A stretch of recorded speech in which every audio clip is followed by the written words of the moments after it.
Hello friends, welcome to technical education Hindi. मैं आनंद मौर्य आप सभी का आपके अपने यूट्यूब चैनल पर स्वागत करता हूं। आज का हमारा टॉपिक टर्बोजेट इंजन है। जैसा कि आप सभी जानते होंगे, टर्बोजेट इंजन एरोप्लेन में यूज़ होता है। तो आज हम टर्बोजेट इंजन की वर्किंग के बारे में बात करेंगे।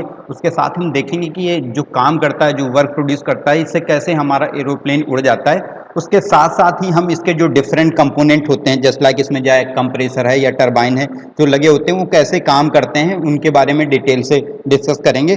और उसके साथ साथ इसकी कंप्लीट वर्किंग के बारे में डिटेल से जानने वाले हैं। और इसको हम एक अलग पॉइंट ऑफ व्यू से भी देखेंगे कि जो ये टर्बोजेट इंजन है उसको हम रिलेट कराने की कोशिश करेंगे कि आईसी इंजन जो हमारा होता है, जो फोर व्हीलर में या फिर जो डिफरेंट इंजन में यूज होता है, तो उससे और ये किस तरह से के मैच होता है, इसके जो प्रोसेसेस होते हैं वो किस तरीके से मैच होते हैं।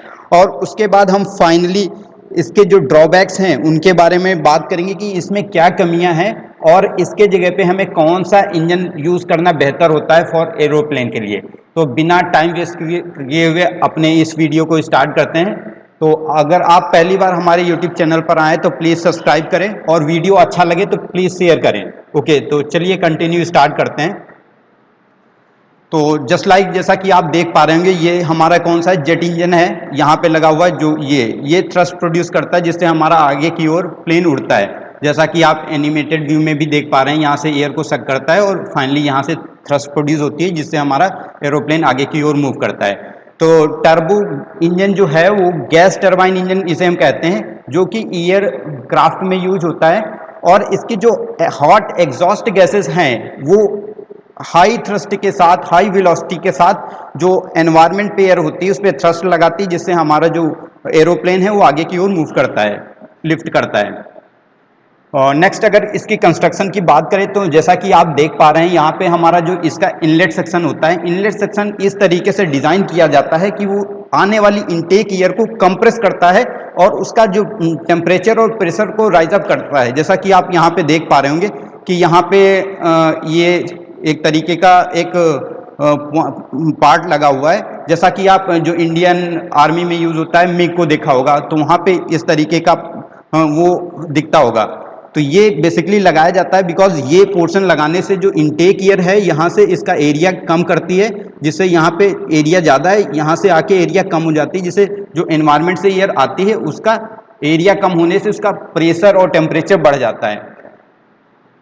नेक्स्ट कंस्ट्रक्शन कंपोनेंट में हमारा कंप्रेसर आता है। जैसा कि आप देख पा रहे हैं, जो यहाँ से लेके यहाँ तक पोर्शन होता है हमारा, वो कंप्रेसर पोर्शन कहलाता है। इसमें जो हमारी एनवायरनमेंट से एयर आती है वो इनलेट एयर, उसको क्या है, जो कंप्रेसर होते हैं वो डिफरेंट सीरीज में लगे होते हैं। जैसा कि आप देख पा रहे हैं यहाँ पे क्या कई सारे कंप्रेसर लगे हुए हैं वो सीरीज में, जिससे वो उस एम्बियंट एयर का जो प्रेशर है और डेंसिटी है उसको काफ़ी ज़्यादा बढ़ा देते हैं और काफ़ी स्मॉल स्पेस में उसको कंप्रेस कर देते हैं। और उसके साथ साथ जो उसका प्रेशर और टेम्परेचर राइज अप होता है, फिर फर्दर उसको हम क्या है कंबस्शन चैम्बर में सप्लाई करते हैं। और नेक्स्ट हमारा जो पार्ट आता है वो कंबस्शन चैम्बर या कंबस्टर कहते हैं जिसको। अब यहाँ पे जैसा कि आप फिगर में देख पा रहे हैं, यहाँ से जो एयर इनलेट एयर आई थी उसका टेम्परेचर प्रेशर काफ़ी ज़्यादा राइज अप हो चुका है और फाइनली ये हाई प्रेशर की जो एयर है यहाँ पे कंबस्शन चैम्बर में जैसे ही इंटर करती है, इसका टेम्परेचर और प्रेशर इतना ज़्यादा होता है कि जैसे ही इंजेक्टर से फ्यूल को इंजेक्ट कराया जाता है, बस यहाँ पे इसके फ्यूल की बर्निंग होती है। बर्निंग दो प्रोसेस से हो सकती है, यहाँ पे हम इंजेक्टर लगाते हैं, इंजेक्टर में स्पार्क प्लग यूज़ करते हैं, या फिर हाई प्रेशर के वजह से सेल्फ बर्निंग हो जाती है फ्यूल की। तो इस तरीके से जो हमारा कंबस्शन चैम्बर है वो हमारा हाई प्रेशर एयर को कंप्रेस करके उसको बर्निंग कराता है। और नेक्स्ट हमारा आता है टरबाइन। टरबाइन सेक्शन में जो हमारी आफ्टर कंबस्शन के बाद जो प्रेशर और टेम्परेचर की होता है वो गैसेस का वो काफ़ी ज़्यादा बढ़ जाता है, क्योंकि जैसे गैस हमारी जलती है तो उनका टेम्परेचर और प्रेशर काफ़ी बढ़ता है और एक्सपेंड करती है, जिसके हाई प्रेशर और टेम्परेचर राइज अप होता है, जो कि क्या करता है, ये जो ब्लेड यहाँ पे दिख रही हैं ये हाई प्रेशर टरबाइन और लो प्रेशर दो सेक्शन में होती हैं। ये इतनी ज़्यादा यहाँ पे प्रेशर और टेम्परेचर होता है कि ये इसको ये ब्लेड जो लगी हैं जिनको टरबाइन कहते हैं, इनको रोटेट करा देती हैं और ये काफ़ी तेज़ी से रोटेट करने लगती हैं। ये टरबाइन ही हेल्प करती हैं हमारी इस कंप्रेसर को रोटेट कराने में। ये पावर प्रोड्यूस करती हैं, पावर प्रोड्यूसिंग डिवाइस होती है हमारी टरबाइन। तो ये फाइनली यहाँ पे हाई पावर प्रोड्यूस करते हुए एयर हमारी यहाँ से रिलीज कर जाती है, निकल जाती है। तो इस तरीके से हमारी जो टरबाइन है वो वर्क प्रोड्यूस करती है जो हमारी ये गैसें बर्न हुई थी। नेक्स्ट उसके बाद हमारा आता है एग्जॉस्ट नोजल। एग्जॉस्ट नोजल क्या होता है? बेसिकली ये जो एक्सेलरेट कराता है एग्जॉस्ट गैसेस को, वो जो प्रेशर है, प्रेशर डिफरेंस जो हमारे इनसाइड द प्रेशर और सराउंडिंग प्रेशर, इनके बीच में जो गैप क्रिएट करता है, जिससे हाई वेलोसिटी जो बर्नआउट गैसेस की हो जाती है। जैसा आप एग्जांपल के थ्रू समझना चाहें, जैसे हम माउथ से एयर को फ्लो कराते हैं तो अपनी लिप्स को थोड़ा सा फोल्ड करके अगर अंदर से हवा निकालते हैं तो वो जो हवा निकलती है वो काफ़ी वेलोसिटी उसकी बढ़ जाती है। वैसा ही हमारा क्या है यहाँ पे, जैसा कि आप देख पा रहे हैं, नोजल इस तरीके से डिज़ाइन किया जाता है, जो ये बर्नआउट गैसेस हैं वो उनकी एरिया को यहाँ पे कम किया जाता है, जिससे यहाँ पे प्रेशर डिफरेंस काफ़ी ज़्यादा होता है, जिसके वजह से ये काफ़ी हाई स्पीड से, हाई वेलोसिटी से बाहर की ओर निकलती हैं, जो कि काफ़ी एक नेसेसरी थ्रस्ट प्रोड्यूस करती हैं, जो हमारी एरोप्लेन को आगे की ओर मूव कराने में हेल्प करता है। अब हम इसकी वर्किंग को कोरिलेट कराते हैं जो हमारे आईसी इंजन होते हैं, जो कि हम फोर व्हीलर में या बाइक में या फिर ट्रक में या डिफरेंट जगह पे यूज़ करते हैं, उससे इसको कोरिलेट कराने की कोशिश करते हैं। तो इसमें जस्ट लाइक पहला हमारा क्या इनटेक प्रोसेस होता है, उसमें भी क्या है सक्शन प्रोसेस होता है। सक्शन प्रोसेस में क्या होता है कि जो इनलेट एयर है वो इन्वायरमेंट से इनसाइड द सिलेंडर आती है, सक करता है, हमारा पिस्टन नीचे की ओर मूव करता है, यहाँ पे इन्वायरमेंट की एयर सक हो जाती है और यहाँ पे गैसेस फिल हो जाती हैं। वैसे ही यहाँ पे हम देख पा रहे हैं क्या, यहाँ पे जो इनलेट सेक्शन है वहाँ से एयर आती है और उसका यहाँ से एयर आती है, तो सक्शन प्रोसेस और ये यहाँ पे इसकी सिमिलरिटी देखने को हमें मिल रही है। उसके बाद फर्दर क्या होता है, यहाँ पे कंप्रेसर लगे होते हैं, तो ये इनलेट एयर कंप्रेस करी जाती है, जो हमारे सेंट्रीफ्यूगल कंप्रेसर लगे होते हैं, जो एक्सएलई कई सारे लगे होते हैं, उनसे इसका जो प्रेशर है काफ़ी ज़्यादा राइजअप किया जाता है। हम अगर आईसी इंजन की बात करें तो ये पिस्टन का मूवमेंट जो है बॉटम डेड सेंटर से टॉप डेड सेंटर की ओर होता है, और ये जो यहाँ पे गैसेस आती हैं उस केस में जो ये दोनों वाल्व होती हैं, इनलेट और आउटलेट वाल्व, ये दोनों बंद हो जाती हैं और ये ऊपर की ओर जाती है, जिससे हमारी जो गैसेस हैं वो काफ़ी ज़्यादा कंप्रेस हो जाती हैं।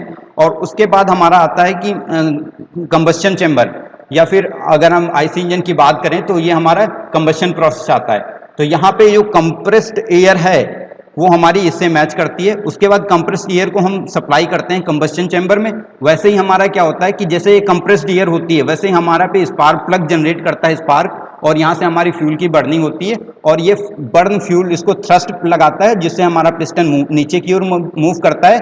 वैसे ही इसकी सेम अगर देखें तो यहाँ पे भी क्या होता है, जो हाई प्रेशर की एयर जो यहाँ से कंप्रेस होके आई थी, जैसे ही हम उसको इंजेक्टर के थ्रू इंजेक्ट कराते हैं वैसे फ्यूल की बर्निंग होती, तो वो काफ़ी हाई प्रेशर और टेम्परेचर की गैसेस एक्सपेंड करती हैं हाई प्रेशर में, जिससे क्या है कि ये बाहर की ओर निकलना चाहती हैं और बाहर जब निकलती हैं तो एक थ्रस्ट लगाती हैं। वैसे ही अगर यहाँ पे देखें तो एग्जॉस्ट प्रोसेस में क्या होता है कि ये एग्जॉस्ट वाल्व खुल जाती है और ये बंद रहती है, और ये पिस्टन का जो मूवमेंट है ये फिर से बॉटम डेड सेंटर से टॉप डेड सेंटर की ओर मूव करता है और ये बर्नआउट गैसेस इस वाल्व के थ्रू बाहर की ओर निकल जाती हैं। वैसे ही यहाँ पे क्या है, नोजल के थ्रू बर्नआउट गैसेस निकल जाती हैं। तो इस तरीके से जो हमारा आईसी इंजन है, जो हमारा जेट इंजन है, जो टर्बोजेट इंजन है, वो एक दूसरे से इस तरीके से उसकी जो वर्किंग है, काम करने के तरीके, वो एक दूसरे से मैचअप करते हैं।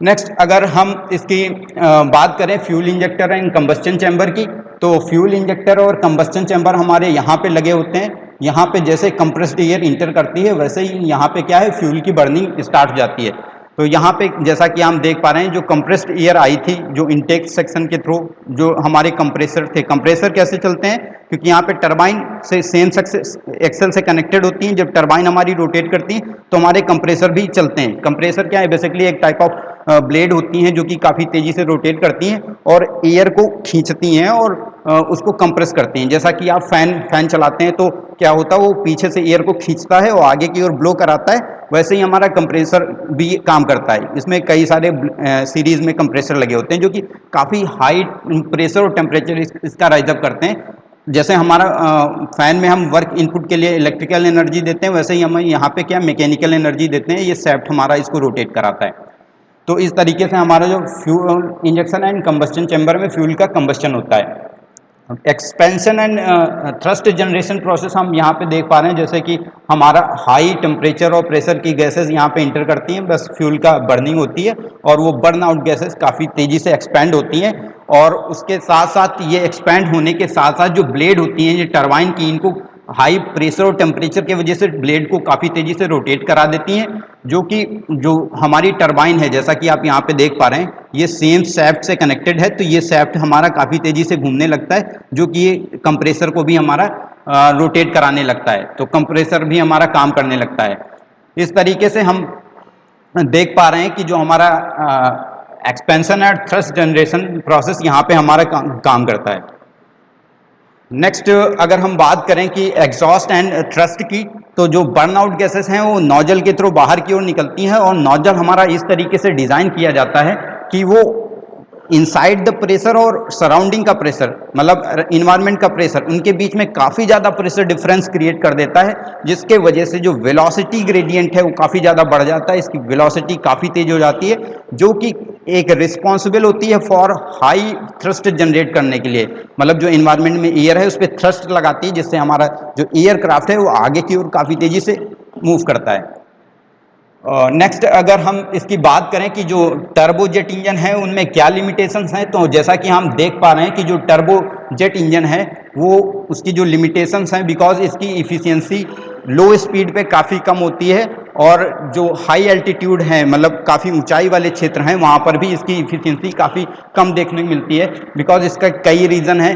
यहाँ पे जैसा कि आप देख पा रहे हैं, तो जो यहाँ पे टर्बोजेट इंजन है और हमारा ये टर्बोफैन इंजन है, तो यहाँ पे डिफरेंस बस यही है कि यहाँ पे फैन लगा दिए गए हैं और इसमें फैन नहीं लगी हैं। तो फैन लगाने से होता क्या है कि ये एनवायरनमेंट की एयर को ज़्यादा से ज़्यादा अमाउंट ऑफ एयर को खींच लेता है, जिससे ज़्यादा अमाउंट ऑफ एयर जब मिल जाती है तो सफिशिएंट अमाउंट ऑफ एयर को हम अंदर की ओर सप्लाई कर पाते हैं कंप्रेसर में, जिससे ज़्यादा अमाउंट ऑफ एयर जब जाती है तो प्रॉपरली ज़्यादा अच्छे से कंबस्शन होता है और जिससे ज़्यादा पावर प्रोड्यूस होती है।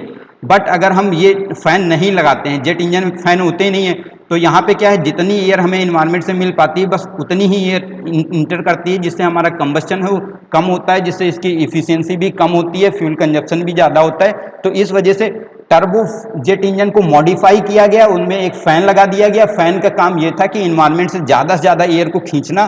फ़ैन को चलाता हमारा टरबाइन ही है, तो वो ज़्यादा से ज़्यादा एयर को खींचता है और फिर वो कंप्रेसर में ज़्यादा से ज़्यादा एयर को सप्लाई देता है, जिससे ज़्यादा से ज़्यादा एयर हमारी कंबस्शन चैम्बर में पहुंचती है और वो ज़्यादा पावर प्रोड्यूस करती है।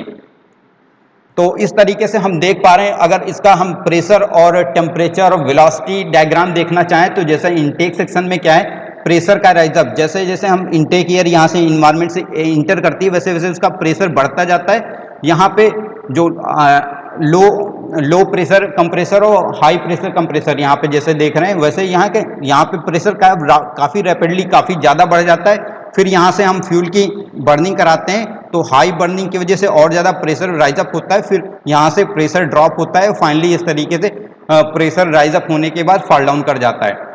अब वेलोसिटी की बात करें तो वेलोसिटी का जैसा कि आप देख पा रहे हैं, वेलोसिटी हमारी इस तरीके से पहले कांस्टेंट रहती है, फिर इस तरीके से राइज अप होकर के फाइनली इस तरीके से वेलोसिटी का फ्लो रहता है। तो इस तरीके से हमने जो टर्बोजेट इंजन के बारे में जो भी पॉइंट आउट थे उनको कवर अप करने की कोशिश करी। आपको ये वीडियो अगर अच्छा लगा हो तो प्लीज़ इसको लाइक एंड शेयर करें। साथ ही अगर आप हमारे चैनल पर पहली बार आए तो प्लीज़ इसको सब्सक्राइब करें। और इस तरीके से हम जो आने वाले टाइम में काफ़ी ज़्यादा टेक्निकल और एडवांस वीडियोस लाने वाले हैं, तो प्लीज़ हमारे चैनल को सपोर्ट करिए। और आज के इस टॉपिक को यहीं पर स्टॉप करते हैं। Thank you for watching this video. Okay, good bye.